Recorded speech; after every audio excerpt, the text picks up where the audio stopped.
নমস্কাৰ বন্ধুসকল, আমি এনেকুৱা এখন দেশত আছো য'ত কেইদিনমানৰ পিছে পিছে হিন্দু মুছলিমৰ মাজত বিবাদ দেখিবলৈ পোৱা যায়। দিল্লী, ৰাজস্থান, মধ্যপ্ৰদেশ, উত্তৰ প্ৰদেশ, অন্ধ্ৰপ্ৰদেশ, উত্তৰাখণ্ড, গুজৰাট, কৰ্ণাটকা এইবোৰ জাষ্ট কেইটামান উদাহৰণহে। যোৱা কেইবছৰ মানৰ পৰা এই হিন্দু মুছলিম টপিকটো কেইদিনমান পিছে পিছে ট্ৰেণ্ডিঙত আহি যায়। দেশত দিনক দিনে ধৰ্মৰ নামত কাজিয়া, হিংসা, আন্দোলন এইবোৰ বাঢ়ি গৈয়ে আছে। 2016ৰ পৰা 2020লৈকে যিখিনি সময় গ'ল, সেই সময়খিনিত এৰাউণ্ড 3400 বিবাদ দেখিবলৈ পোৱা গৈছে, আৰু চব ধৰ্মৰ নামত। এতিয়া প্ৰশ্ন হ'ল কিয় একেখন দেশত থকাৰ পিছতো হিন্দু মুছলিমৰ মাজত ইমান কাজিয়া, ইমান হিংসা, ইমান হেট?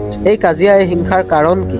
ইয়াৰ কাৰণটো কেইবাটাও আছে, কিন্তু আজিৰ দিনত যিকেইটা কাৰণৰ বাবে এই হিংসাসমূহ বৃদ্ধি পাইছে, তাৰে দুটা কাৰণ হ'ল ৰাজনীতি এটা, আৰু এটা হ'ল মিডিয়া নিউজ চেনেল। এই ৰাজনীতি কৰা নেতাবোৰে কি কৰে জানে?